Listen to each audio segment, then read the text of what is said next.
We're live from Georgia, a key battleground state in the race for the White House. In just moments, the current U.S. president will debate the former U.S. president as their party's presumptive nominees, a first in American history. We want to welcome our viewers in the United States and around the world to our studios in Atlanta. This is the CNN presidential debate. This debate is being produced by CNN and is coming to you live on CNN, CNN International, CNN.com, CNN Max, and CNN Espanol. This is a pivotal moment between President Joe Biden and former President Donald Trump in their rematch for the nation's highest office. Each will make his case to the American people with just over 4 months until Election Day. Good evening, I'm Dana Bash, anchor of CNN's Inside Politics and co-anchor of State of the Union. I'm Jake Tapper, anchor of CNN's The Lead and co-anchor of State of the Union. Dana and I will co-moderate this evening. Our job is to facilitate a debate between the two candidates tonight. Before we introduce them, we want to share the rules of the debate with the audience at home. Former President Trump will be on the left side of the screen. President Biden will be appearing on the right. A coin toss determined their positions. Each candidate will have 2 minutes to answer a question and 1 minute each for responses and rebuttals. An additional minute for follow-up, clarification, or response is at the moderator's discretion. When it's time for a candidate to speak, his microphone will be turned on and his opponent's microphone will be turned off. Should a candidate interrupt when his microphone is muted, he will be difficult to understand for viewers at home. At the end of the debate, each candidate will get 2 minutes for closing statements. There is no studio audience tonight. Pre-written notes, props, or contact with campaign staff are not permitted during the debate. By accepting our invitation to debate, both candidates and their campaigns agreed to accept these rules.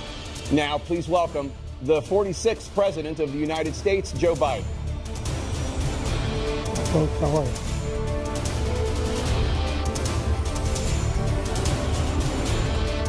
Great to be here. Thank you. And please welcome the 45th President of the United States, Donald Trump.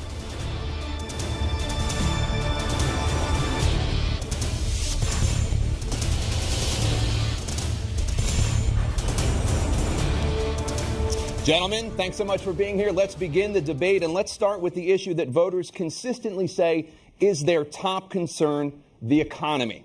President Biden, inflation has slowed, but prices remain high. Since you took office, the price of essentials has increased. For example, a basket of groceries that cost $100 then now costs more than $120. And typical home prices have jumped more than 30%. What do you say to voters who feel they are worse off under your presidency than they were under President Trump? We got to take a look at what I was left when I became president, what Mr. Trump left me. We had an economy that was in free fall. The pandemic was so badly handled. Many people were dying. All he said was, it's not that serious. Just inject a little bleach into your arm. You'll be all right. The economy collapsed. There were no jobs. Unemployment rate rose to 15%. It was terrible. And so what we had to do was try to put things back together again. And that's exactly what we began to do. We created 15,000 new jobs. We brought out a position where we have 800,000 new manufacturing jobs. But there's more to be done. There's more to be done. Working class people are still in trouble. I come from Scranton, Pennsylvania. I come of a household where the kitchen table, if the things weren't able to be met during the month, it was a problem. Price of eggs, the price of gas, the price of housing, the price of a whole range of things. That's why I'm working so hard to make sure I deal with those problems. And we're going to make sure that we reduce the price of housing. We're going to make sure we build 2 million new units. We're going to make sure we cap rents so corporate greed can't take over. The combination, what I was left with in corporate greed, is the reason why we're in this problem right now. In addition to that, we're in a situation where if you take a look at all that was done in his administration, he didn't do much at all. By the time he left, things were in chaos, literally chaos. And so we put things back together. We created, I said, those jobs. We make sure we had a situation where we brought down the price of prescription drugs, which is a major issue for many people, to $15 for a insulin shot as opposed to $400. No senior has to pay more than $200 for any drug, all the drugs they can include beginning next year. in a situation and we're going to make that available to everybody, to all Americans. So we're working to bring down the price around the kitchen table, and that's what we're going to get done. Thank you. President Trump? We have the greatest economy in the history of our country. We have never done so well. Everybody was amazed by it. Other countries were copying us. We got hit with COVID.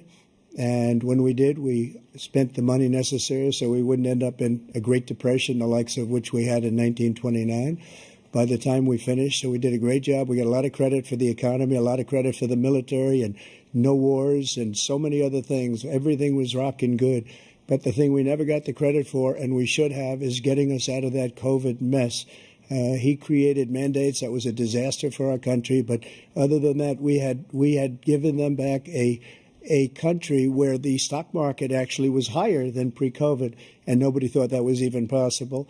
The only jobs he created are for illegal immigrants and bounce-back jobs, a bounce-back from the COVID. He has not done a good job. He's done a poor job, and inflation's killing our country. It is absolutely killing us. Thank you. President Biden? Well, look, the greatest economy in the world, he's the only one who thinks that, I think. I don't know anybody else who thinks he had the greatest economy in the world.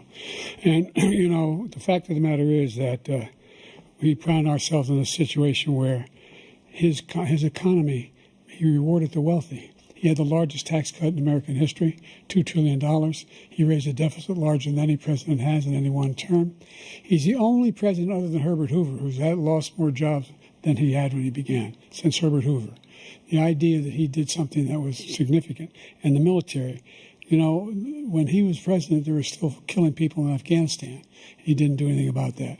When he was president, we were still finding ourselves in a position where you had a notion that we were this safe country. The truth is, I'm the only president this century that doesn't have this decade, that doesn't have any troops dying anywhere in the world like he did. President Trump, I want to follow up if I can. Am I allowed to respond to him? Well, I'm going to ask you a follow-up. You can do whatever you want with the minute that we give you. I want to follow up. You want to impose a 10% tariff on all goods coming into the U.S. How will you ensure that that doesn't drive prices even higher? It's not going to drive them higher. It's just going to cost countries that have been ripping us off for years, like China and many others, in all fairness to China. It's going to just force them to pay us a lot of money, reduce our deficit tremendously, and give us a lot of power for other things. But he made a statement. The only thing he was right about is I gave you the largest tax cut in history. I also gave you the largest regulation cut in history. That's why we had all the jobs. And the jobs went down, and then they bounced back, and he's taking credit for bounce-back jobs. You can't do that. He also said he inherited 9% inflation. Now, he inherited almost no inflation, and it stayed that way for 14 months. And then it blew up under his leadership because they spent money like a bunch of people that didn't know what they were doing. And they don't know what they were doing. It was probably the worst administration in history. There's never been. And as far as Afghanistan is concerned, I was getting out of Afghanistan, but we were getting out with dignity, with strength, with power.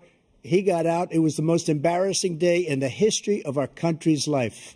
President Trump, over the last 8 years, under both of your administrations, the national debt soared to record highs. And according to a new nonpartisan analysis, President Trump, your administration approved $8.4 trillion in new debt, while so far, President Biden, you've approved $4.3 trillion in new debt. So, former President Trump, many of the tax cuts that you signed into law are set to expire next year. You want to extend them and go even further, you say.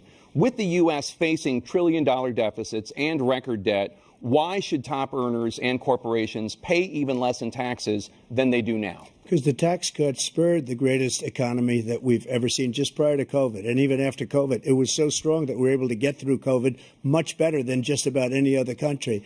But we spurred, that tax spurred. Now, when we cut the taxes, as an example, the corporate tax was cut down to 21% from 39%, plus beyond that.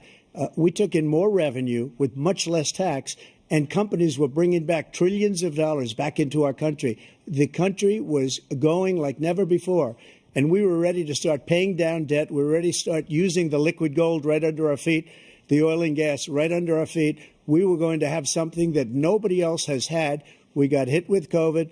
We did a lot to fix it. I gave him an unbelievable situation with all of the therapeutics and all of the things that we came up with. We gave him something great. Remember, more people died under his administration, even though we had largely fixed it. More people died under his administration than our administration, and we were right in the middle of it, something which a lot of people don't like to talk about. But he had far more people dying in his administration. He did the mandate, which is a disaster, mandating it. The vaccine went out. He did a mandate on the vaccine, which is the thing that people most objected to about the vaccine. And he did a very poor job, just a very poor job. And I will tell you, not only poor there, but throughout the entire world, we're no longer respected as a country. They don't respect our leadership. They don't respect the United States anymore. We're like a third world nation between weaponization of his election, trying to go after his political opponent, all of the things he's done. We've become like a third world nation, and it's a shame. The damage he's done to our country. And I'd love to ask him, and will, why he allowed millions of people to come in here from prisons, jails, and mental institutions to come into our country and destroy our country. President Trump, we will get to immigration later in this block. President Biden, I want to give you an opportunity to respond to this question about the national debt. He had the largest national debt of any president in a 4-year period, number one. Number two, that $2 trillion tax cut benefited the very wealthy. What I'm going to do is fix the tax system. For example, we have 1,000 trillionaires in America. Billionaires in America. And what's happening? They're in a situation where they, in fact, pay 8.2% in taxes. If they just paid 24%, 25%, either one of those numbers, they'd raise $500 billion, I should say, in a 10-year period. We'd be able to wipe out his debt. We'd be able to help make sure that all those things we need to do, child care, elder care, making sure that we continue to strengthen our health care system, making sure that we're able to make every single solitary person eligible for what I've been able to do with the with the COVID, with dealing with everything we have to do with, look, if we finally beat Medicare. Thank you, President Biden. President Trump? Well, he's right. He did beat Medicare. He beat it to death, and he's destroying Medicare because all of these people are coming in. They're putting them on Medicare. They're putting them on Social Security. They're going to destroy Social Security. This man is going to single-handedly destroy Social Security. These millions and millions of people coming in, they're trying to put them on Social Security. He will wipe out Social Security. He will wipe out Medicare. So he was right in the way he finished that sentence. And it's a shame. What's happened to our country in the last 4 years is not to be believed. Foreign countries, I'm friends with a lot of people, they cannot believe what happened to the United States of America. We're no longer respected. They don't like us. We give them everything they want, and they think we're stupid. They think we're very stupid people. What we're doing for other countries, and they do nothing for us. What this man has done is absolutely criminal. Thank you, President Trump. Dana? This is the first presidential election since the Supreme Court overturned Roe v. Wade. This morning, the court ruled on yet another abortion case, temporarily allowing emergency abortions to continue in Idaho, despite that state's restrictive ban. Former President Trump, you take credit for the decision to overturn Roe v. Wade, which returned the issue of abortion to the states. Correct. However, the federal government still plays a role in whether or not women have access to abortion pills. They're used in about 2/3 of all abortions. As president, would you block abortion medication? First of all, the Supreme Court just approved the abortion pill, and I agree with their decision to have done that, and I will not block it. And if you look at this whole question that you're asking, complex but not really complex. 51 years ago, you had Roe v. Wade, and everybody wanted to get it back to the states. Everybody, without exception. Democrats, Republicans, liberals, conservatives. Everybody wanted it back. Religious leaders. And what I did is I put 3 great Supreme Court justices on the court, and they happened to vote in favor of killing Roe v. Wade and moving it back to the states. This is something that everybody wanted. Now, 10 years ago or so, they started talking about how many weeks and how many this, getting into other things. But every legal scholar throughout the world, the most respected, wanted it brought back to the states. I did that. Now the states are working it out. If you look at Ohio, it was a decision that was an end result that was a little bit more liberal than you would have thought. Kansas, I would say the same thing. Texas is different. Florida is different. But they're all making their own decisions right now. And right now, the states control it. That's the vote of the people. Like Ronald Reagan, I believe in the exceptions. I am a person that believes. And frankly, I think it's important to believe in the exceptions. Some people, you have to follow your heart. Some people don't believe in that. But I believe in the exceptions for rape, incest, and the life of the mother. I think it's very important. Some people don't. Follow your heart. But you have to get elected also. And because that has to do with other things. You got to get elected.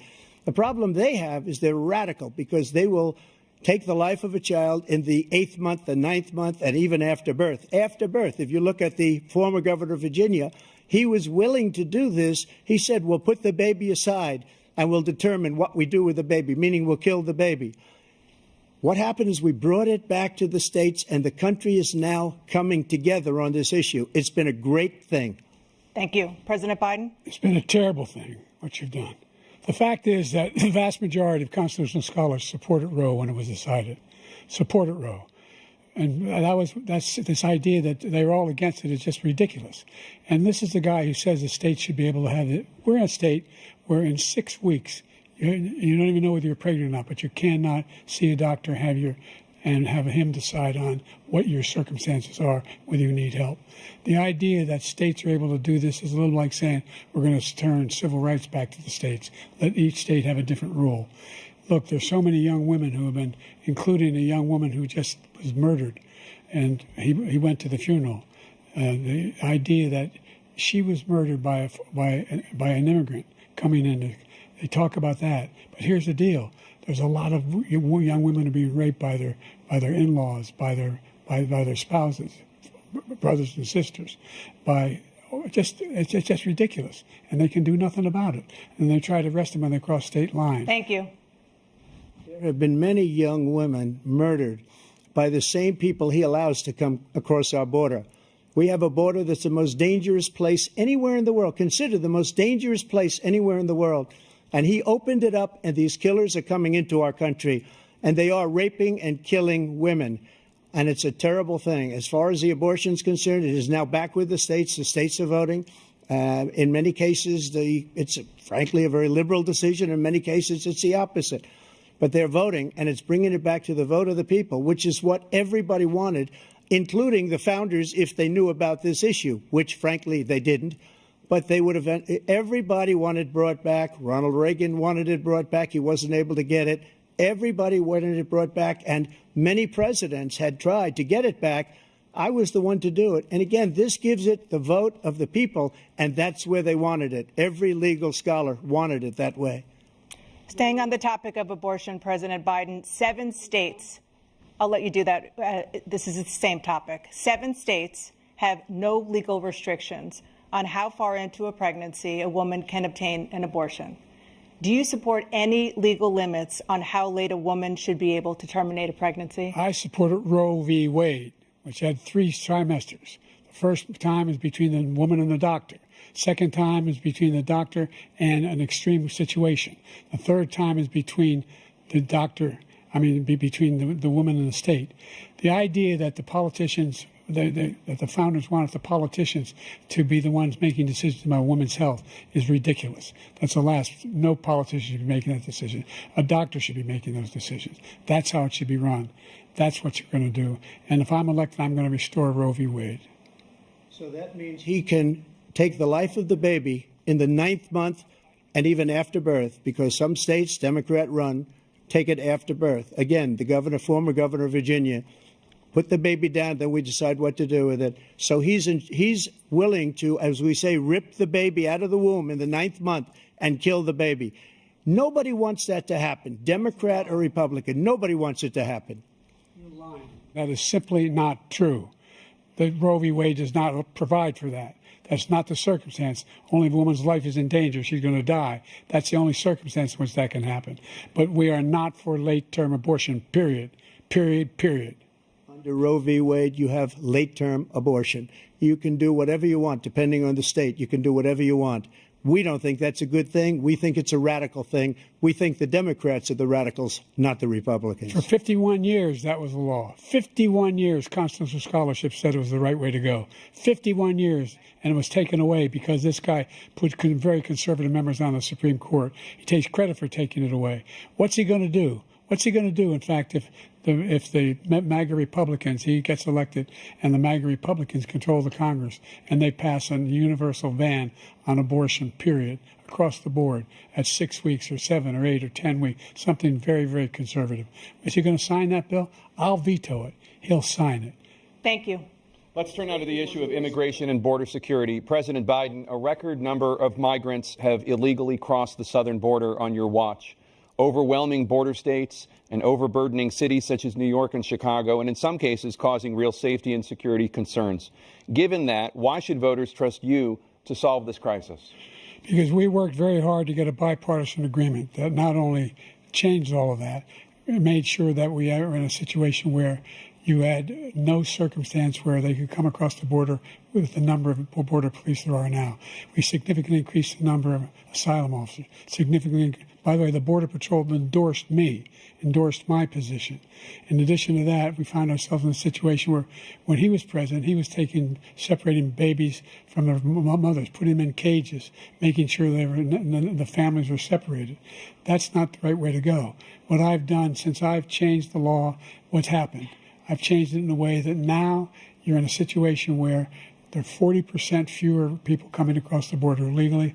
That's better than when he left office. And I'm going to continue to move until we get the total ban on the total initiative relative to what we're going to do with more Border Patrol and more asylum officers. President Trump? I really don't know what he said at the end of that sentence. I don't think he knows what he said either. Look, we had the safest border in the history of our country. The border, all he had to do was leave it. All he had to do was leave it.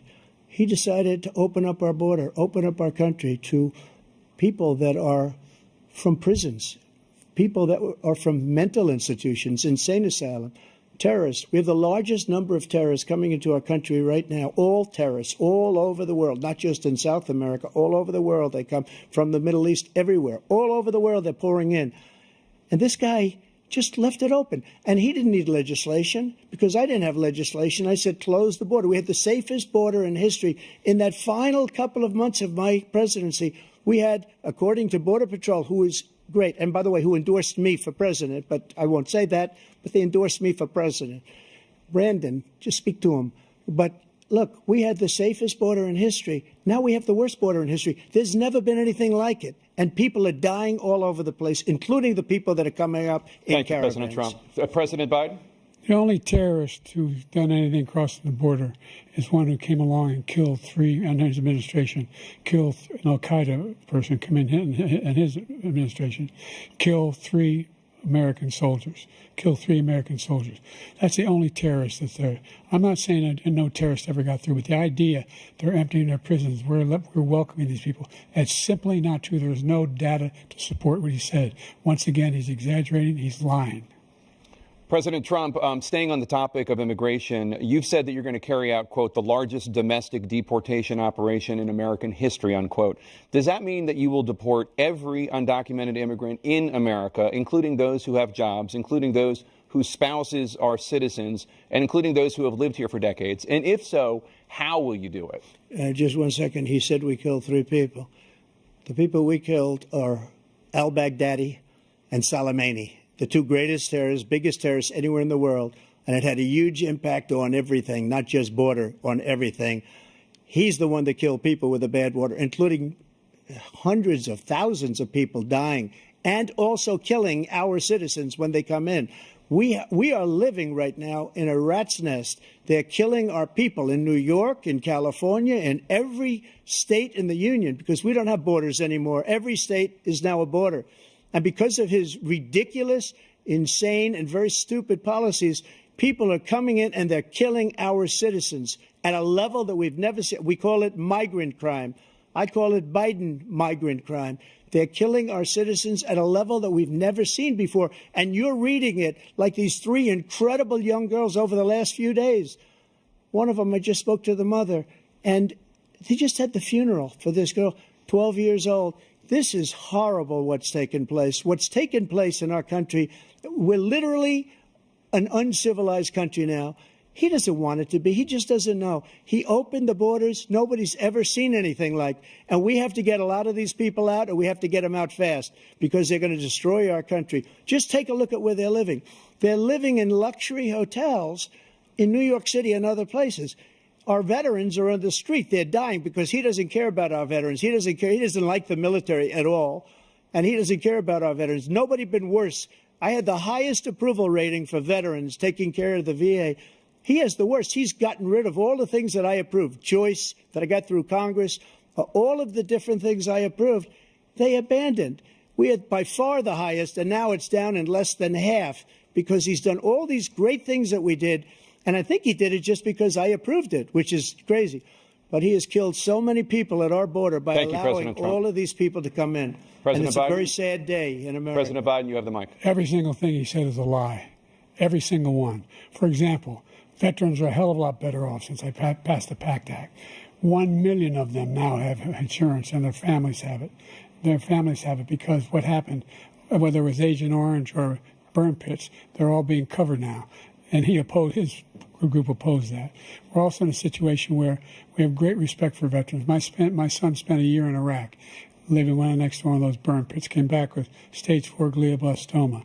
I was recently in France for D-Day, and I spoke all about those heroes that died. I went to the World War I cemetery he refused to go to. He was standing with his 4-star general, and he told me, he said, I don't want to go in there because they're a bunch of losers and suckers. My son was not a loser, was not a sucker. You're the sucker. You're the loser. President Trump? First of all, that was a made-up quote, suckers and losers. They made it up. It was in a third-rate magazine that's failing, like many of these magazines. He made that up. He put it in commercials. We've notified him. We had 19 people that said I didn't say it. And think of this. Who would say I'm at a cemetery or I'm talking about our veterans? Because nobody's taken better care. I'm so glad this came up, and he brought it up. There's nobody that's taken better care of our soldiers than I have. To think that I would, in front of generals and others, say suckers and losers. We have 19 people that said it was never said by me. It was made up by him, just like Russia was made up, just like the 51 intelligence agents are made up. Just like the new thing with the 16 economists are talking, it's the same thing. 51 intelligence agents said that the laptop was Russia disinformation. It wasn't. That came from his son, Hunter. It wasn't Russia disinformation. He made up the suckers and losers, so he should apologize to me right now. 4-star general standing to your side who was on your staff who said you said it, period. That's number one. And number two, the idea that I have to apologize to you for anything along the line. We've done more for veterans than any president has in American history. And they now are in their family. The only sacred obligation we have as a country is to care for our veterans when they come home and their families and equip them when they go to war. That's what we're doing. That's what the VA is doing now. They're doing more for veterans than ever before in our history. All right. Thank you so much. Let's move to the topic of foreign policy. I want to begin with Russia's war against Ukraine, which is now in its 3rd year. Former President Trump, Russian President Vladimir Putin says he'll only end this war if Russia keeps the Ukrainian territory it has already claimed and Ukraine abandons its bid to join NATO. Are Putin's terms acceptable to you? First of all, our veterans and our soldiers can't stand this guy. They can't stand him. They think he's the worst commander-in-chief, if that's what you call him, that we've ever had. They can't stand him. So let's get that straight. And they like me more than just about any of them. And that's based on every single bit of information. As far as Russia and Ukraine, if we had a real president, a president that knew, that was respected by Putin, he would have never invaded Ukraine. A lot of people are dead right now, much more than people know. You know, they talk about numbers. You can double those numbers, maybe triple those numbers. He did nothing to stop it. In fact, I think he encouraged Russia from going in. I'll tell you what happened. He was so bad with Afghanistan. It was such a horrible embarrassment, most embarrassing moment in the history of our country, that when Putin watched that and he saw the incompetence, that he should have fired those generals, like I fired the one that you mentioned. And so he's got no love lost. But he should have fired those generals. No general got fired for the most embarrassing moment in the history of our country, Afghanistan, where we left billions of dollars of equipment behind. We lost 13 beautiful soldiers, and 38 soldiers were obliterated. And by the way, we left people behind, too. We left American citizens behind. When Putin saw that, he said, you know what? I think we're going to go in and maybe take this was his dream. I talked to him about it, his dream. The difference is he never would have invaded Ukraine. Never. Just like Israel would have never been invaded in a million years by Hamas. You know why? Because Iran was broke with me. I wouldn't let anybody do business with them. They ran out of money. They were broke. They had no money for Hamas. They had no money for anything. No money for terror. That's why you had no terror at all during my administration. This place, the whole world is blowing up under him. President Biden?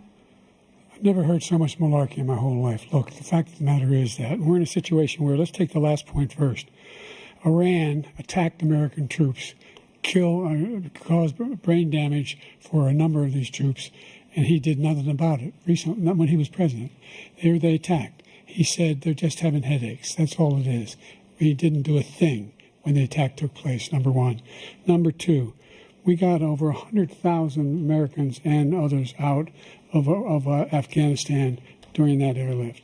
Number three, we found ourselves in a situation where, if you take a look at what Trump did in Ukraine, this guy told Trump, do whatever you want and do whatever you want. And that's exactly what Trump did to Putin, encourage him, do whatever you want. And he went in. And listen to what he said when he went in. He was going to take Kyiv in 5 days, remember? Because it's part of the old Soviet Union. That's what he wanted to reestablish, Kyiv. And he, in fact, didn't do it at all. He wasn't able to get it done. And they've lost thousands and thousands of troops, 500,000 troops. President Trump, I never said that. For 1 minute, I just want to go back to my original question, which is, are Putin's terms acceptable to you? Keeping the territory in Ukraine? No, they're not acceptable. But look, this is a war that never should have started. If we had a leader in this war, he led everybody along.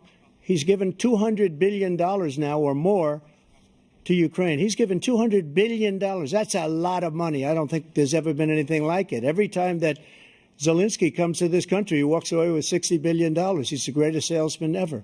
And I'm not knocking him. I'm not knocking anything. I'm only saying the money that we're spending on this war, and we shouldn't be spending, it should have never happened. I will have that war settled between Putin and Zelensky as president-elect before I take office on January 20th. I'll have that war settled. People being killed so needlessly, so stupidly, and I will get it settled, and I'll get it settled fast before I take office. President Biden, you have a minute. The fact is that Putin is a war criminal. He's killed thousands and thousands of people. And he has made one thing clear. He wants to reestablish what was part of the Soviet Empire, not just a piece. He wants all of Ukraine. That's what he wants. And then you think he'll stop there? Do you think he'll stop when if he takes Ukraine? What do you think happens to Poland? What do you think of Belarus? What do you think happens to those NATO countries? And so if you want a war, you ought to find out what he's going to do, because if in fact he does what he says and walks away, and by the way, all that money we give Ukraine are from weapons we make here in the United States. We give them the weapons, not the money at this point. And our NATO allies have produced as much funding for Ukraine as we have. That's why we're strong. Thank you. Moving on to the Middle East. In October, Hamas attacked Israel, killing more than 1,000 people and taking hundreds of hostages. Among those held and thought to still be alive are 5 Americans. Israel's response has killed thousands of Palestinians and created a humanitarian crisis in Gaza. President Biden, you've put forward a proposal to resolve this conflict, but so far Hamas has not released the remaining hostages, and Israel is continuing its military offensive in Gaza. So what additional leverage will you use to get Hamas and Israel to end the war? You have 2 minutes. Number one, everyone from the United Nations Security Council straight through to the G7 to the Israelis and Netanyahu himself have endorsed the plan I put forward, which has 3 stages to it. The first stage is trade the hostages for a ceasefire. Second phase is a ceasefire with additional conditions. The third phase is the end of the war. The only one who wants the war to continue is Hamas. Number one, they're the only ones standing out. We're still pushing hard to get them to accept. In the meantime, what's happened in Israel, we're finding that the only thing I've denied Israel was 2,000-pound bombs. They don't work very well in populated areas. They kill a lot of innocent people. We're providing Israel with all the weapons they need and when they need them. And by the way, I'm the guy that organized the world against Iran when they had a full-blown intercontinental ballistic missile attack on Israel. No one was hurt. No one Israeli was accidentally killed, and it just stopped. We saved Israel. We are the biggest producer of support for Israel of anyone in the world. And so there are two different things. Hamas cannot be allowed to be continued. We continue to send our experts and our intelligence people as to how they can get Hamas like we did bin Laden. You don't have to do it. And by the way, they've been greatly weakened, Hamas, greatly weakened, and they should be. They should be eliminated. But you've got to be careful for using certain weapons among population centers. Just going back to Ukraine for 1 second. We have an ocean separating us. The European nations together have spent $100 billion, or maybe more than that, less than us. Why doesn't he call them and say, you got to put up your money like I did with NATO? I got them to put up hundreds of billions of dollars. The Secretary General of NATO said Trump did the most incredible job I've ever seen. They wouldn't have any. They were going out of business. We were spending almost 100% of the money was paid by us. He didn't do that. He's getting all. You got to ask these people to put up the money. We're over $100 billion more spent, and it has a bigger impact on them because of location, because we have an ocean in between. You got to ask them. As far as Israel and Hamas, Israel's the one that wants to go. He said the only one that wants to keep going is Hamas. Actually, Israel is the one, and you should let him go and let him finish the job. He doesn't want to do it. He's become like a Palestinian, but they don't like him because he's a very bad Palestinian. He's a weak one. President Biden, you have a minute. I've never heard so much foolishness. This is a guy who wants to get out of NATO. Are you going to stay in NATO? He's going to pull out of NATO. The idea that we have our strength lies in our alliances as well. It may be a big ocean, but we're ever able to avoid a war in Europe, a major war in Europe? What happens if, in fact, you have Putin continue to go into NATO? We have an Article 5 agreement. Attack on one is attack on all. You want to start the nuclear war he keeps talking about, go ahead. Let Putin go in and control Ukraine and then move on to Poland and other places. See what happens then. He has no idea what the hell he's talking about. And by the way, I got 50 other nations around the world to support Ukraine, including Japan and South Korea, because they understand that this kind of dislocation has a serious threat to the whole world peace. No major war in Europe has ever been able to be contained just to Europe. President Trump, just to follow up, would you support the creation of an independent Palestinian state in order to achieve peace in the region? I'd have to see. But before we do that, the problem we have is that we spend all the money. So they kill us on trade. I made great trade deals with the European nations because if you add them up, they're about the same size economically. Their economy is about the same size as the United States. And they were no cars, they don't want anything that we have. But we're supposed to take their cars, their food, their everything, their agriculture. I changed that. But the big thing I changed is they don't want to pay. And the only reason that he can play games with NATO is because I got them to put up hundreds of billions of dollars. I said, and he's right about this, I said, no, I'm not going to support NATO if you don't pay. They asked me that question, would you guard us against Russia at a very secret meeting of the 28 states at that time, nations at that time? And I said, no, if you don't pay, I won't do that. And you know what happened? Billions and billions of dollars came flowing in the next day and the next months. But now we're in the same position. We're paying everybody's bills. Let's turn to the issue of democracy. Former President Trump, I want to ask you about January 6, 2021. After you rallied your supporters that day, some of them stormed the Capitol to stop the constitutionally mandated counting of electoral votes. As president, you swore an oath to, quote, preserve, protect, and defend, unquote, the Constitution. What do you say to voters who believe that you violated that oath through your actions and inaction on January 6th and worry that you'll do it again? Well, I don't think too many believe that. And let me tell you about January 6th. On January 6th, we had a great border. Nobody coming through, very few. On January 6th, we were energy independent. On January 6th, we had the lowest taxes ever. We had the lowest regulations ever. On January 6th, we were respected all over the world. All over the world, we were respected. And then he comes in, and we're now laughed at. We're like a bunch of stupid people. What happened to the United States' reputation under this man's leadership is horrible, including weaponization, which I'm sure at some point you'll be talking about, where he goes after his political opponent because he can't beat him fair and square. You have 80 seconds left. My question was, what do you say to those voters who believe that you violated your constitutional oath through your actions and inaction on January 6, 2021, and worry that you'll do it again? Well, I didn't say that to anybody. I said peacefully and patriotically. And Nancy Pelosi, if you just watched the news from 2 days ago, on tape to her daughter, who's a documentary filmmaker, they say, but she's saying, oh, no, it's my responsibility. I was responsible for this because I offered her 10,000 soldiers or National Guard, and she turned them down. And the mayor in writing, by the way, the mayor in writing turned it down, the mayor of D.C. They turned it down. I offered 10,000 because I could see, I had virtually nothing to do. They asked me to go make a speech. I could see what was happening. Everybody was saying they're going to be there on January 6th. They're going to be there. And I said, you know what? There's a lot of people coming. You could feel it. You could feel it, too, and you could feel it.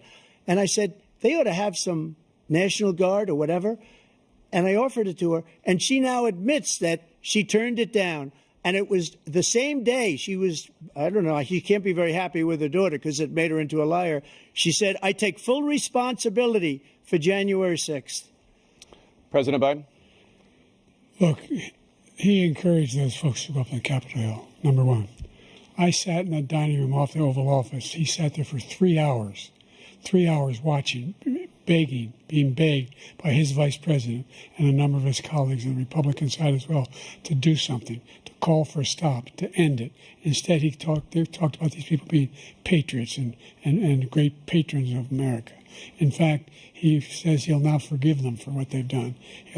They've been convicted. He says he wants to commute their sentences and say that no. But he went to every single court in the nation. I don't know how many cases, scores of cases, including the Supreme Court. And they said, no, this guy is responsible for doing what was done. He did do a damn thing. And these people should be in jail. And they should be the ones who are being held accountable. And he wants to let them all out. And now he says if he loses again, such a whiner that he is, that it could be a bloodbath. Thank you, President Biden. President Trump? What they've done to some people that are so innocent, you ought to be ashamed of yourself. What you have done, how you've destroyed the lives of so many people.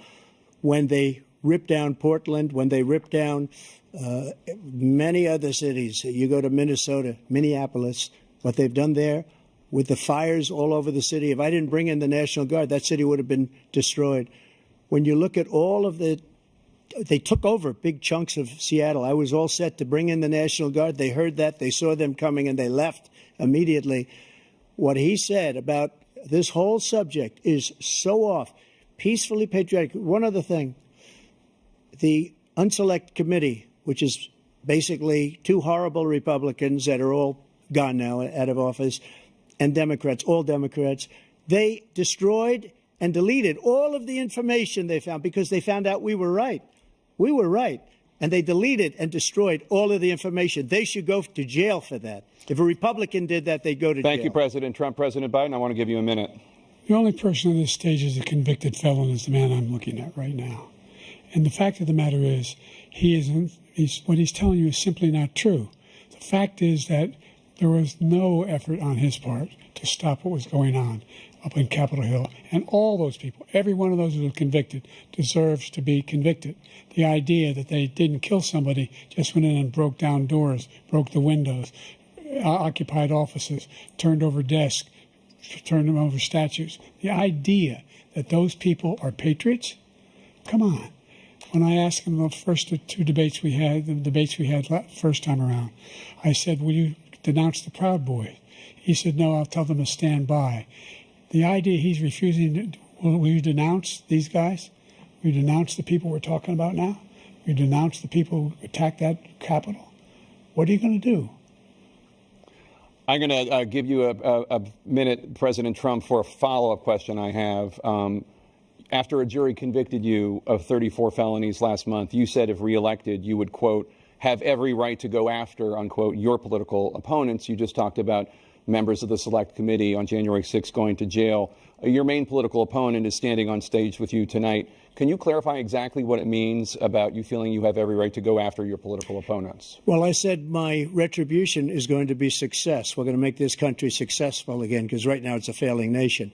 My retribution is going to be success. But when he talks about a convicted felon, his son is a convicted felon at a very high level. His son is convicted, going to be convicted probably numerous other times. Should have been convicted before, but his Justice Department let the statute of limitations lapse on the most important things. But he could be a convicted felon as soon as he gets out of office. Joe could be a convicted felon with all of the things that he's done. He's done horrible things. All of the death caused at the border, telling the Ukrainian people that we're going to want $1 billion or you change the prosecutor. Otherwise, you're not getting $1 billion. If I ever said that, that's quid pro quo. That we're not going to do anything. We're not going to give you $1 billion unless you change your prosecutor having to do with the son. This man is a criminal. This man, you're lucky. You're lucky. I did nothing wrong. We'd have a system that was rigged and disgusting. I did nothing wrong. Thank you, President Trump. President Biden, you have said, I'm coming right to you, sir. You want to respond? Go ahead. I'll give you a minute to respond. The idea that I did anything wrong relative to what you're talking about is outrageous. It's simply a lie, number one. Number two, the idea that you have a right to seek retribution against any American just because you're president is wrong. It's simply wrong. No president's ever spoken like that before. No president in our history has spoken like that before. Number three, the crimes that you are still charged with, and think of all the civil penalties you have. How many billions of dollars do you owe in civil penalties for molesting a woman in public, for doing a whole range of things, of having sex with a porn star on the night while your wife was pregnant? I mean, what are you talking about? You have the morals of an alley cat. Give you a minute, sir. I didn't have sex with a porn star, number one. Number two, that was a case that was started and moved. They moved a high-ranking official, a DOJ, into the Manhattan DA's office to start that case. That case is going to be appealed and won. We had a very terrible judge, a horrible judge, Democrat. The prosecutor were all high-ranking Democrats, appointed people, and both the civil and the criminal. He basically went after his political opponent because he thought it was going to damage me. But when the public found out about these cases, because they understand it better than he does, he has no idea what these cases are. But when they found out about these cases, you know what they did? My poll numbers went up, way up. You know that because you're reporting it. And we took in more money in the last 2 weeks than we've ever taken in the history of any campaign. I don't think any campaign has ever taken. Hundreds of millions of dollars came pouring in because the public knows it's a scam and it's a guy that's after his political opponent because he can't win fair and square. Thank you, President Trump. President Biden, you have said, quote, Donald Trump and his MAGA Republicans are determined to destroy American democracy. Do you believe that the tens of millions of Americans who are likely to vote for President Trump will be voting against American democracy? The more they know about what he's done, yes. The more they know about what he's done. And there's a lot more coming. He's got a lot of cases down the road coming around. He's got a whole range of issues he has to face. I don't know what the juries will do, but I do know he has a real problem. And so the fact that, could you ever think you heard any president say that I'm going to seek retribution? Do you ever hear any president say that I thought Hitler had some good ideas? What got me involved to run in the first place after my son had died, I decided in Iraq, because of Iraq, I said I wasn't going to run again until I saw what happened in Charlottesville, Virginia. People coming out of the woods carrying swastikas on torches, and singing the same anti-Semitic bile they sang when back in Germany. And the young woman got killed. They spoke to the mother, and they asked him, they said, what do you think of those people? The ones who got killed, the one who tried to stop it, and the ones, he said, I think they're fine people on both sides.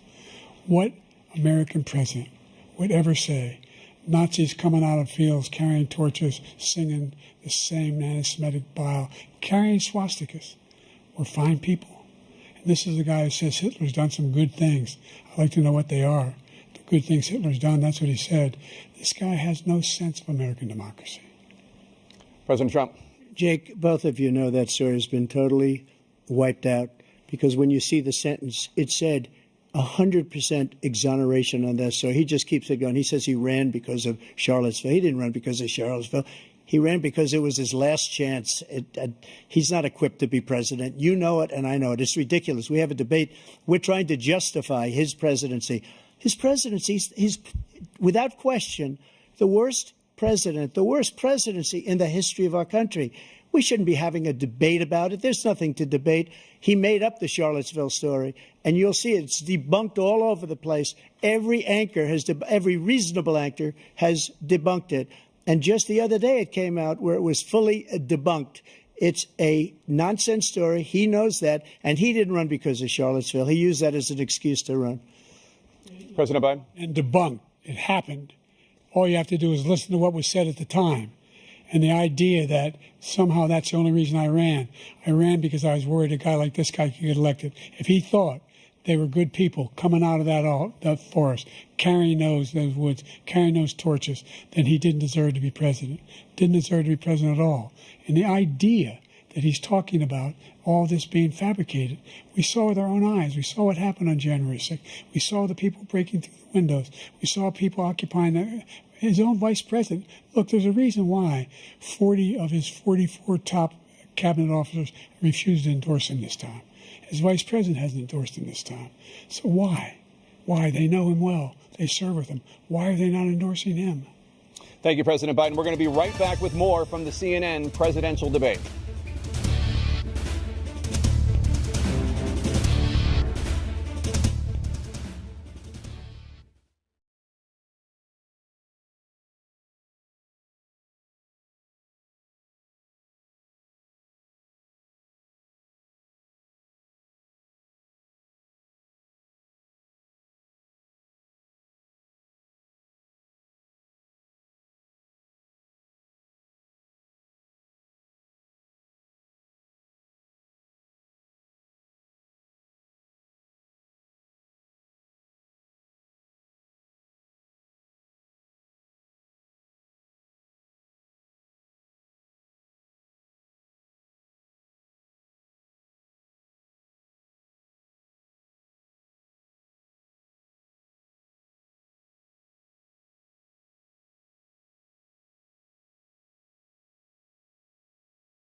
Welcome back to the CNN presidential debate live from Georgia. Let's talk about persistent challenges you both faced in your first terms and you'd certainly face again in a second term.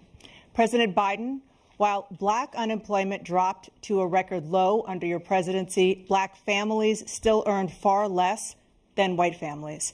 Black mothers are still 3 times more likely to die from pregnancy-related causes, and black Americans are imprisoned at 5 times the rate of white Americans. What do you say to black voters who are disappointed that you haven't made more progress? They acknowledge they made a lot of progress, number one. The fact of the matter is there's more small black businesses that have been started than any time in history. Number two, the wages of black unemployment is the lowest level it's been in a long, long time. Number three, we're trying to provide housing for black Americans and dealing with the segregation that exists among these corporations that collude to keep people out of their houses. And in addition to that, we find that the impact on the choice that black families have to make relative to child care is incredibly difficult. When we did the first major piece of legislation in the past, I was able to reduce black child care costs. I cut them in half. We got to make sure we provide for child care costs.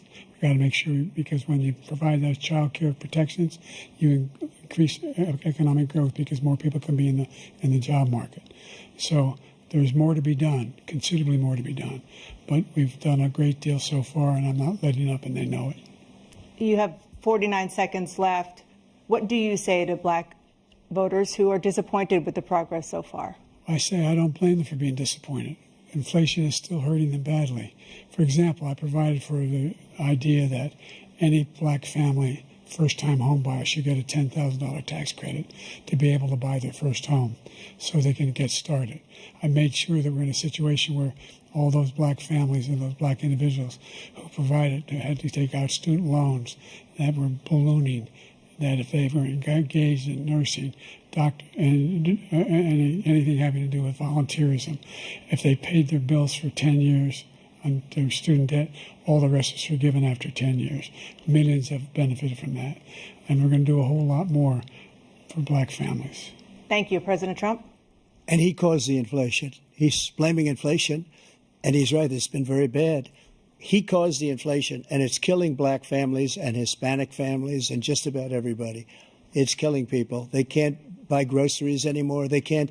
You look at the cost of food where it's doubled and tripled and quadrupled. They can't live. They're not living anymore. He caused this inflation. I gave him a country with essentially no inflation. It was perfect. It was so good. All he had to do is leave it alone. He destroyed it with his Green New Scam and all this money that's being thrown out the window. He caused inflation. As sure as you're sitting there, the fact is that his big kill on the black people is the millions of people that he's allowed to come in through the border. They're taking black jobs now, and it could be 18, it could be 19, and even 20 million people. They're taking black jobs, and they're taking Hispanic jobs, and you haven't seen it yet, but you're going to see something that's going to be the worst in our history. Thank you. President Biden? There was no inflation when I became president. You know why? The economy was flat on its back. 15% unemployment. He decimated the economy, absolutely decimated the economy. That's why there was no inflation at the time. There were no jobs. We provided thousands of millions of jobs for individuals who are in all communities, including minority communities. We made sure that they have health insurance. We have covered, the ACA has increased. I made sure that they're $8,000 per person in a family to get written off for health care. But this guy wants to eliminate that. They tried 50 times. He wants to get rid of the ACA again, and they're going to try again if they win. You find ourselves in a position where the idea that we're not doing anything, we put more police on the street than any administration has. He wants to cut the cops. We're providing for equity and making sure people have a shot to make it.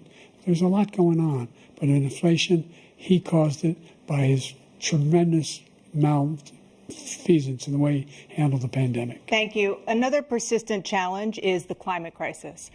2023 was the hottest year in recorded history, and communities across the country are confronting the devastating effects of extreme heat, intensifying wildfires, stronger hurricanes, and rising sea levels.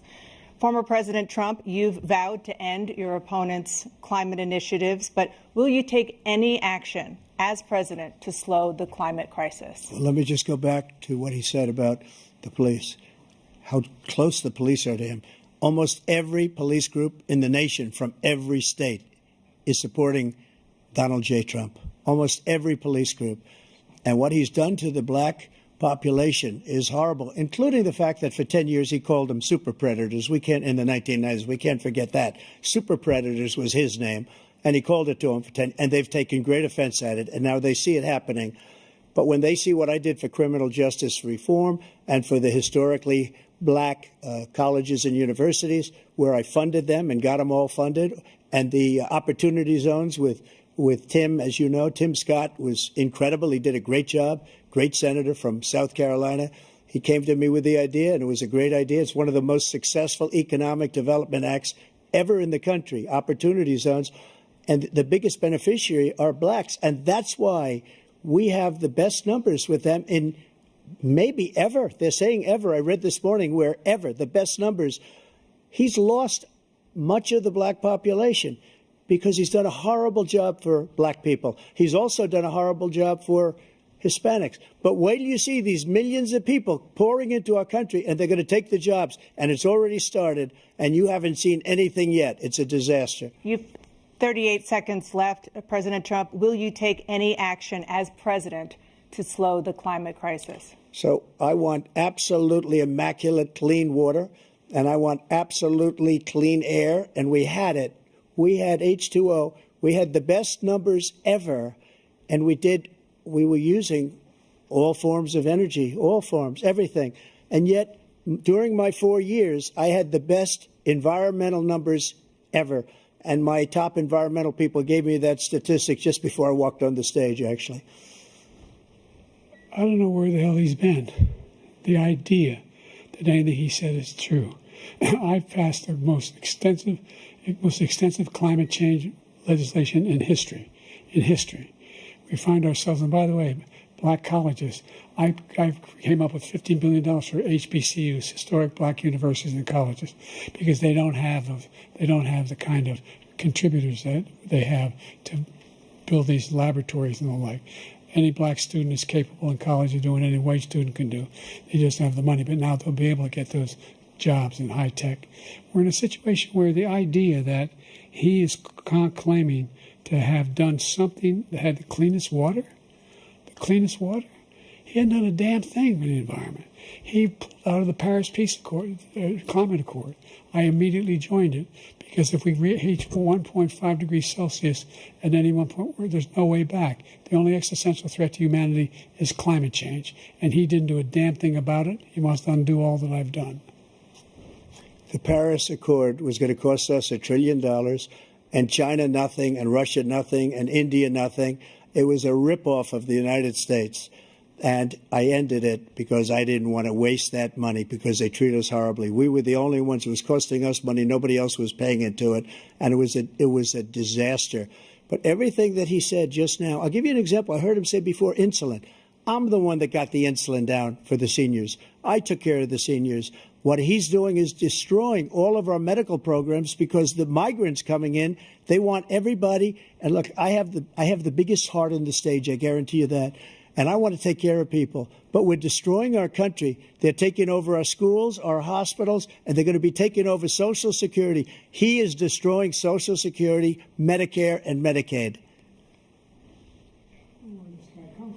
The idea is that we, in fact, we were the only ones of consequence who were not members of the Paris Accord. How can we do anything? We're not able to, the United States can't get its pollution under control. One of the largest polluters in the world, number one. We're making significant progress. By 2035, we will have cut pollution in half.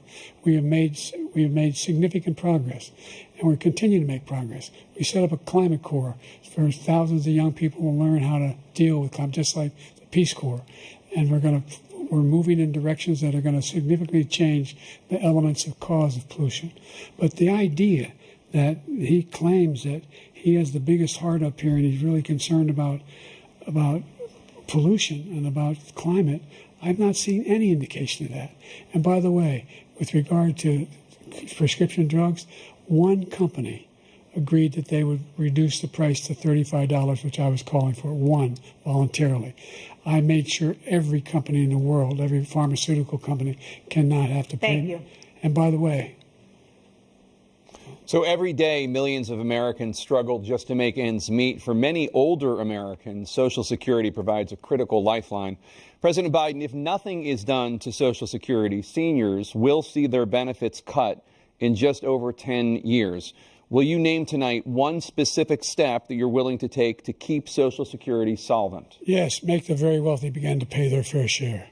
Right now, everybody making under $170,000 pays 6% of their income, of their paycheck, every single time they get a paycheck from the time the first one they get when they're 18 years old.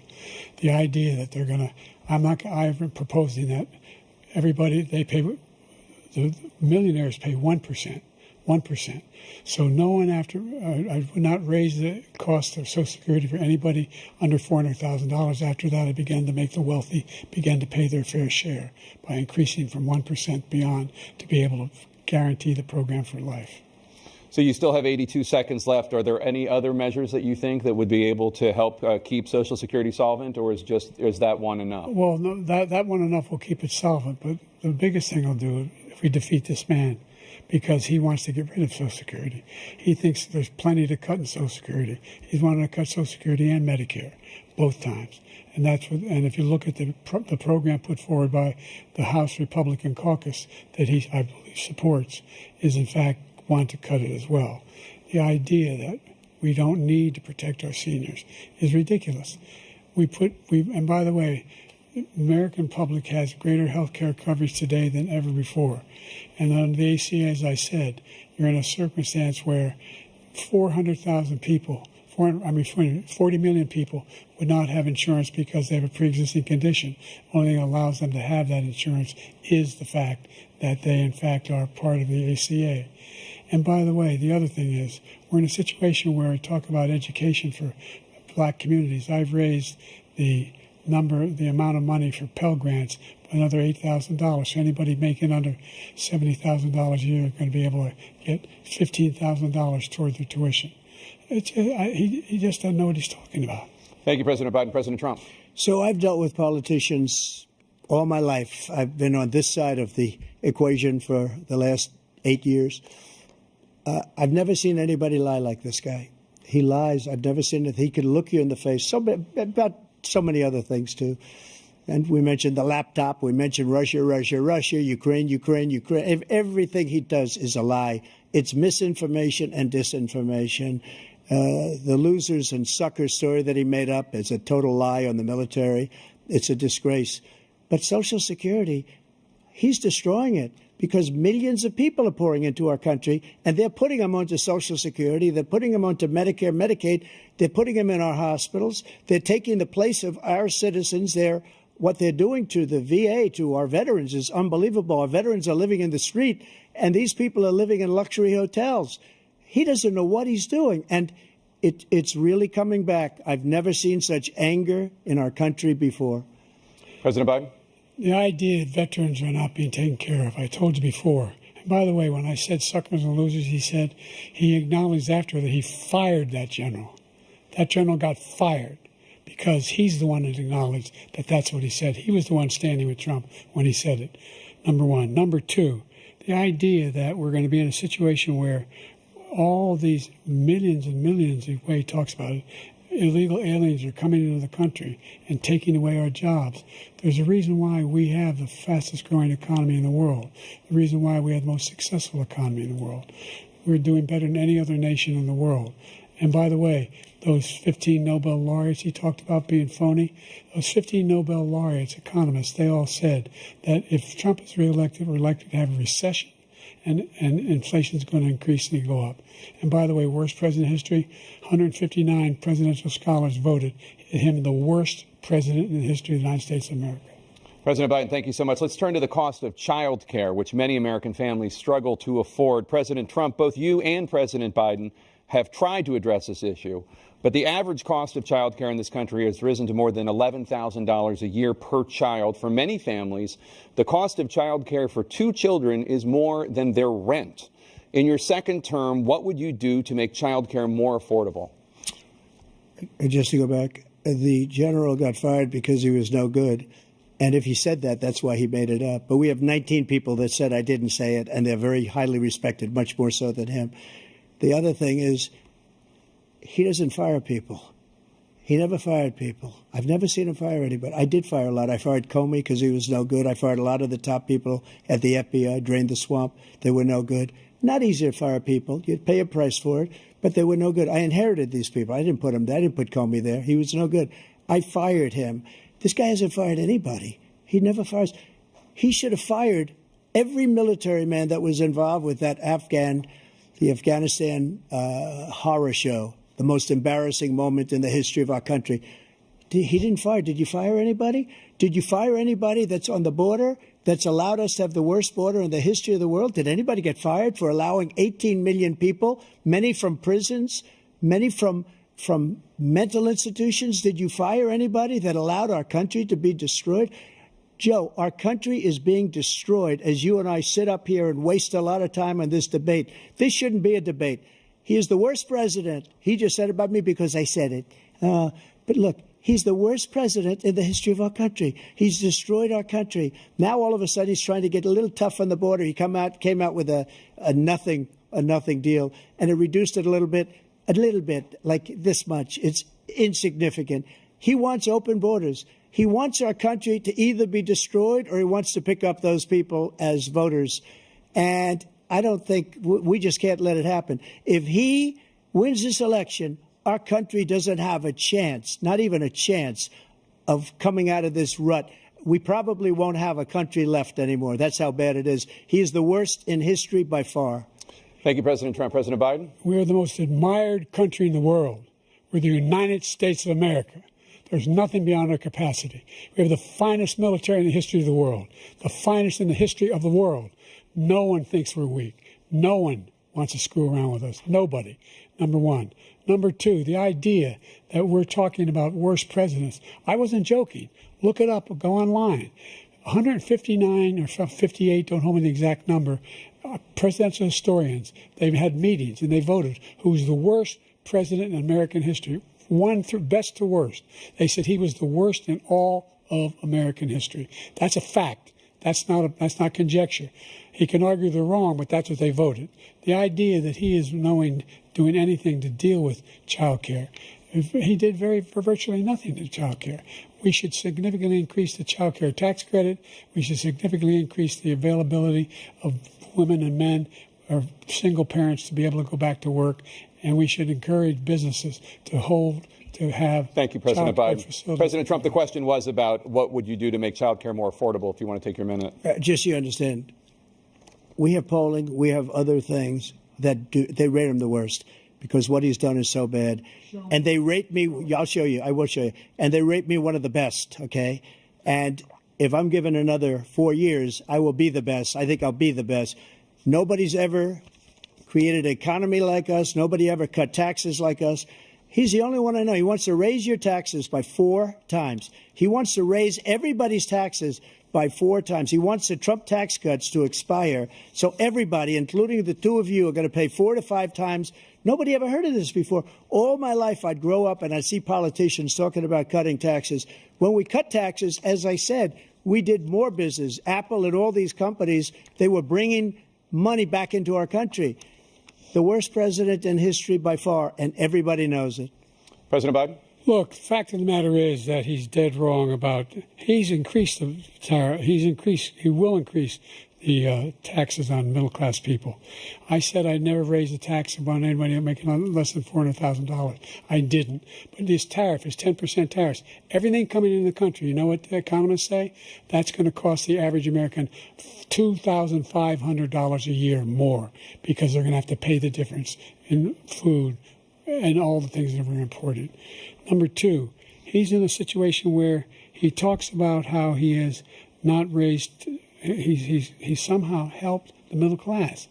Middle class have been devastated by you.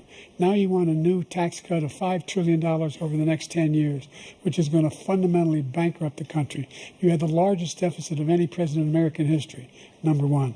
Number two, you have not, in fact, made any contact, any progress with China. We are the lowest trade deficit with China since 2010. Thank you, President Biden. Thank you, President Biden. Let's discuss an epidemic impacting millions of Americans that both of you have made a top priority in your first term, the opioid crisis. And for both of you, the number of overdose deaths in this country has gone up. Under your term, it went up. Under your term, it has gone up. Former President Trump, despite the efforts that both of you have made, more than 100,000 Americans are dying from overdoses every year, primarily from fentanyl and other opioids. What will you do to help Americans right now in the throes of addiction who are struggling to get the treatment they need? To finish up, we now have the largest deficit in the history of our country under this guy. We have the largest deficit with China. He gets paid by China. He's a Manchurian candidate. He gets money from China. So I think he's afraid to deal with them or something. But do you notice he never took out my tariffs because we bring in so much money with the tariffs that I imposed on China. He never took them away. He can't because it's too much money. It's tremendous. And we saved our steel industries, and there was more to come, but he hasn't done that. But he hasn't cut the tariffs because he can't, because it's too much money. But he's got the largest deficit in the history of our country, and he's got the worst situation with China. China's going to own us if you keep allowing them to do what they're doing to us as a country. They are killing us as a country, Joe, and you can't let that happen. You're destroying our country. So, President Trump, you have 67 seconds left. The question was, what are you going to do to help Americans in the throes of addiction right now who are struggling to get the treatment they need? Jake, we were doing very well at addiction until the COVID came along. We had the 2.5, almost 3 years of like nobody's ever had before, any country, in every way. And then we had to get tough. And it was the drugs pouring across the border it started to increase. We got great equipment. We bought the certain dog that's the most incredible thing that you've ever seen, the way they can spot it. We did a lot, and we were getting very low numbers, very, very low numbers. Then he came along. The numbers, have you seen the numbers now? It's not only the 18 million people that I believe is even low because the gotaways, they don't even talk about gotaways.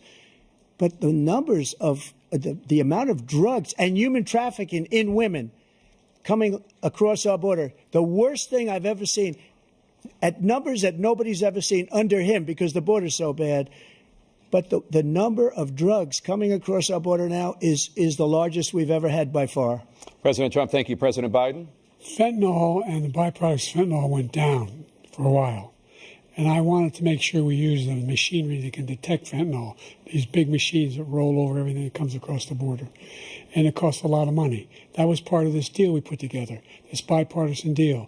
More fentanyl machines, more be able to detect drugs, more numbers of agents, more numbers of all the people at the border.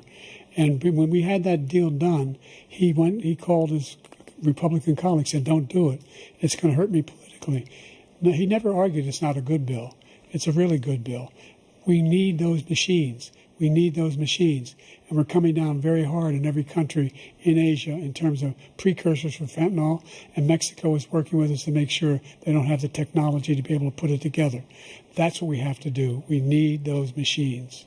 Thank you, President Biden. President Trump, and again, the question is about Americans in the throes of addiction right now struggling to get the treatment they need. Well, this does pertain to it. He ended Remain in Mexico. He ended catch and release. I made it catch and release in Mexico, not catch and release here. We had so many things that we had done, hard negotiations with Mexico, and I got it all for nothing.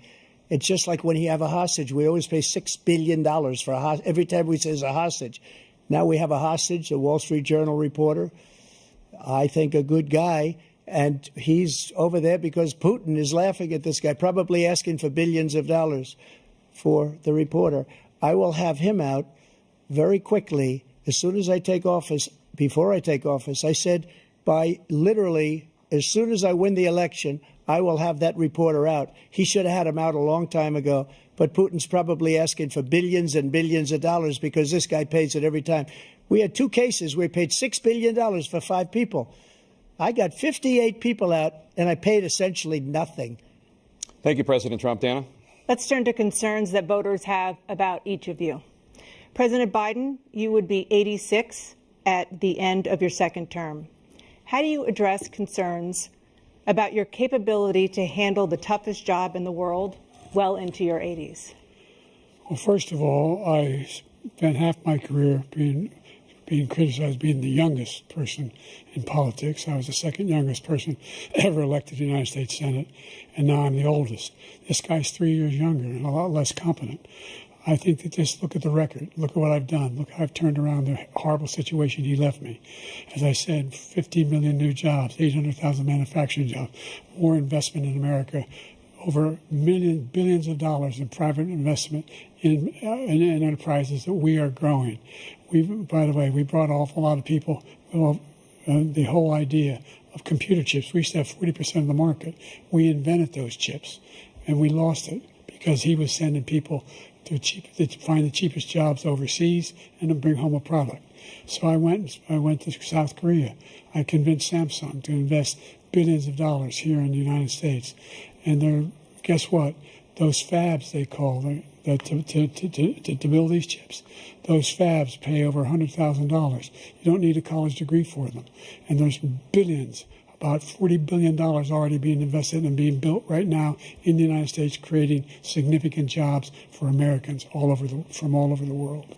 President Biden, you have 40 seconds left. Would you like to add anything? Yeah, I would. The idea that somehow we are this failing country. I never heard a president talk like this before. We're the envy of the world. Name me a single major country president who wouldn't trade places with the United States of America for all our problems and all our opportunities. We're the most progressive country in the world in getting things done. We're the strongest country in the world. We're a country in the world who keeps our word, and everybody trusts us, all of our allies, and those who he coddles up to, from Kim Jong-un, who he sends love letters to, and Putin, etc. They don't want to screw around with us. Thank you. Former President Trump, to follow up, you would be 82 at the end of your second term. What do you say to voters who have concerns about your capabilities to serve? Well, I took 2 tests, cognitive tests. I aced them, both of them, as you know. We made it public. He took none. I'd like to see him take one, just one, a real easy one. Like go through the first 5 questions. He couldn't do it. But I took 2 cognitive tests. I took physical exams every year. And, you know, we knock on wood wherever we may have wood, that I'm in very good health. I just won 2 club championships, not even senior, 2 regular club championships. To do that, you have to be quite smart, and you have to be able to hit the ball a long way. And I do it. He doesn't do it. He can't hit a ball 50 yards. He challenged me to a golf match. He can't hit a ball 50 yards. I think I'm in very good shape. I feel that I'm as in good a shape as I was 25, 30 years ago. Actually, I'm probably a little bit lighter, but I'm in as good a shape as I was years ago. I feel very good. I feel the same. But I was willing to take a cognitive test. And you know what? If I didn't do well, I aced them. Dr. Ronnie Jackson, who's a great guy when he was White House doctor. And then I took another one, a similar one. And one of them said they've never seen anybody ace them. Thank you. President Biden?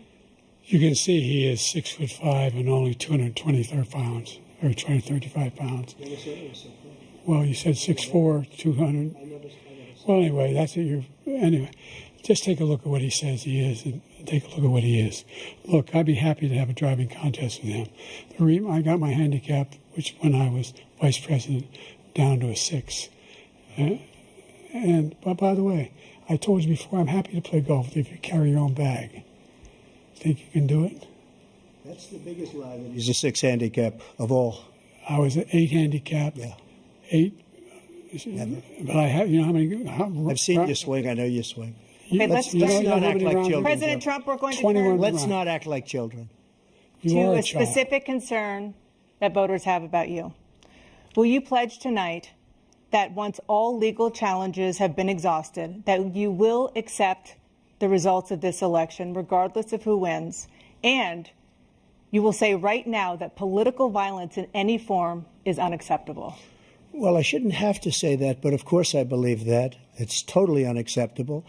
And if you would see my statements that I made on Twitter at the time, And also my statement that I made in the Rose Garden, you would say is one of the strongest statements you've ever seen. In addition to the speech I made in front of, I believe, the largest crowd I've ever spoken to. And I will tell you, nobody ever talks about that. They talk about a relatively small number of people that went to the Capitol and in many cases were ushered in by the police. And as Nancy Pelosi said, it was her responsibility, not mine. She said that loud and clear. But the answer is, if the election is fair, free, and I want that more than anybody. And I'll tell you something. I wish he was a great president because I wouldn't be here right now. I'd be at one of my many places enjoying myself. I wouldn't be under indictment because I wouldn't have been his political opponent because he indicted me because I was his opponent. I wish he was a great president. I would rather have that. I wouldn't be here. I don't mind being here. But the only reason I'm here is he's so bad as a president that I'm going to make America great again. We're going to make America great again. We're a failing nation right now. We're a seriously failing nation. And we're a failing nation because of him. His policies are so bad. His military policies are insane. They're insane. These are wars that will never end with him. He will drive us into World War III. And we're closer to World War III than anybody can imagine. We are very, very close to World War III, and he's driving us there. And Kim Jong-un and President Xi of China, Kim Jong-un of North Korea, all of these, Putin, they don't respect him. They don't fear him. They have nothing going with this gentleman, and he's going to drive us into World War III. You want a World War III, let him follow and win, and let Putin say, do what you want, NATO. Just do what you want. There's a thing called Article 5. An attack on one is an attack on all, and required response. The idea, I can't think of a single major leader in the world who wouldn't trade places with the job I've done and what they've done. Because we are a powerful nation. We have wonderful people. It's because of the people, not me. It's because of the American people. They're capable of anything, and they step up when they're needed. And right now, we're needed. We're needed to protect the world because our own safety is at stake. And again, you want to have a war, just let Putin go ahead and take Kyiv, make sure they move on, see what happens in Poland, Hungary, and other places along that border. Then you have a war. President Trump, as I come back to you for a follow-up, the question was, will you accept the results of this election, regardless of who wins? Just to finish what he said, if I might, Russia, they took a lot of land from Bush. They took a lot of land from Obama and Biden. They took no land, nothing from Trump, nothing. He knew not to do it. He's not going to play games with me. He knew that. I got along with him very well, but he knew not to play games. He took nothing from me. But now he's going to take the whole thing from this man right here. That's a war that should have never started. It would have never started ever with me. And he's going to take Ukraine. And, you know, you asked me a question before, would you do this? He's got us in such a bad position right now with Ukraine and Russia because Ukraine's not winning that war. He said, I will never settle until such time. They're running out of people. They're running out of soldiers. They've lost so many people. It's so sad.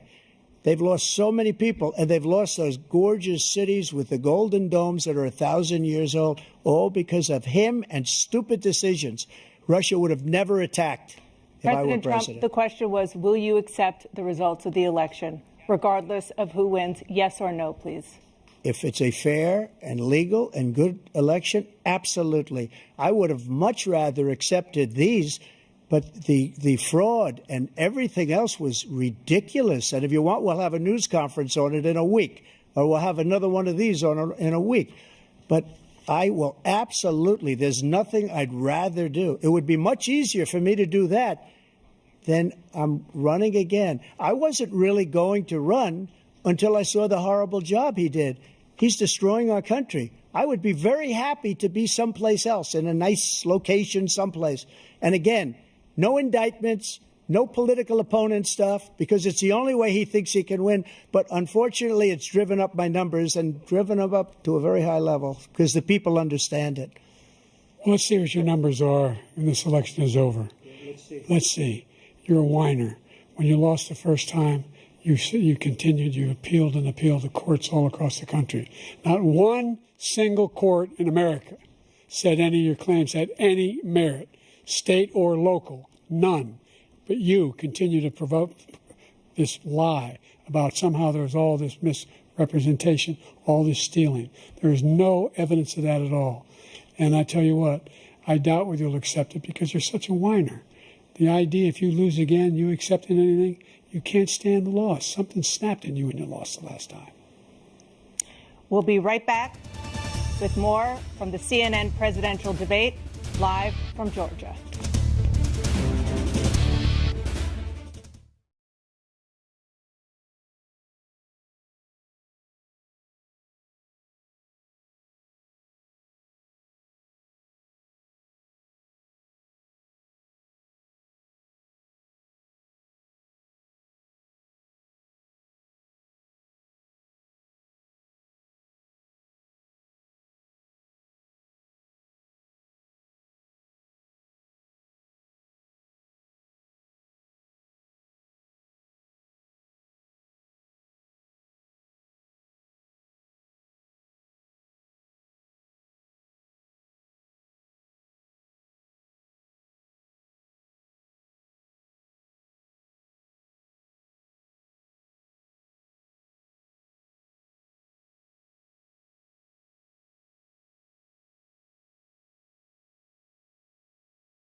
It is now time for the candidates to deliver their closing statements as predetermined by a coin toss. We're going to begin with you, President Biden. You have 2 minutes.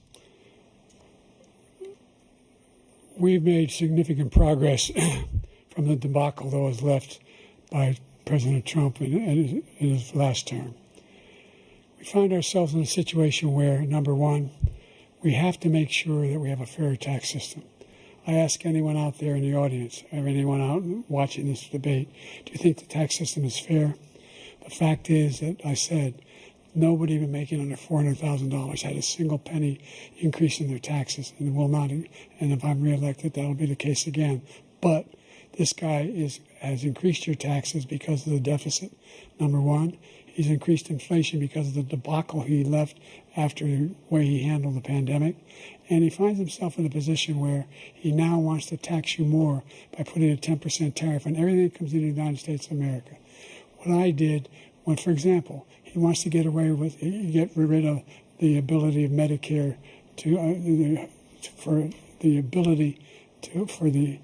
us to be able to negotiate drug prices with the big pharma companies. Well, guess what? We got it down to $35 for insulin instead of $400. No more than $2,000 for every senior, no matter how much prescription they need. You know what that did? That reduced the federal debt by $160 billion over 10 years because the government doesn't have to pay the exorbitant prices. I'm going to make that available to every senior all along, it's happening now, and everybody in America. He wants to get rid of that. I'm going to make sure that we have child care. We're going to significantly increase the credit people have for child care. I'm going to make sure we do something about what we're doing on lead pipes and all the things that are causing health problems for people across the country. We're going to continue to fight to bring down inflation and give people a break. Thank you, President Biden. President Trump, you now have 2 minutes for your closing statement. Like so many politicians, this man is just a complainer. He said, we want to do this, we want to do that, we want to get rid of this tax, that tax. But he doesn't do anything. All he does is make our country unsafe by allowing millions and millions of people to pour in. Our military doesn't respect him. We look like fools in Afghanistan. We didn't stop Israel. It was such a horrible thing that would have never happened. It should have never happened. Iran was broke. Anybody that did business with Iran, including China, they couldn't do business with the United States. They all passed. Iran was broke. They had no money for Hamas or Hezbollah, for terror, no money whatsoever. Again, Ukraine should have never happened. He talks about all this stuff, but he didn't do it. For 3.5 years, we're living in hell. We have the Palestinians and we have everybody else rioting all over the place. You talk about Charlottesville. This is 100 times Charlottesville, 1,000 times. The whole country is exploding because of you, because they don't respect you, and they have to respect their president, and they don't respect you throughout the world. What we did was incredible. We rebuilt the military. We got the largest tax cut in history, the largest regulation cut in history. The reason he's got jobs is because I cut the regulations that gave jobs, but he's putting a lot of those regulations back on. All of the things that we've done, nobody's never seen anything like. Even from a medical standpoint, right to try, where we can try space-age materials instead of going to Asia or going to Europe and trying to get when you're terminally ill. Now you can go and you can get something. You sign a document. They've been trying to get it for 42 years. But you know what we did for the military was incredible. Choice for our soldiers, where our soldiers, instead of waiting for 3 months to see a doctor, can go out and get themselves fixed up and readied up and take care of themselves, and they're living. And that's why I had the highest approval rating in the history of the VA. So all of these things, we're in a failing nation, but it's not going to be failing anymore. We're going to make it great again. Thank you, former President Trump, President Biden.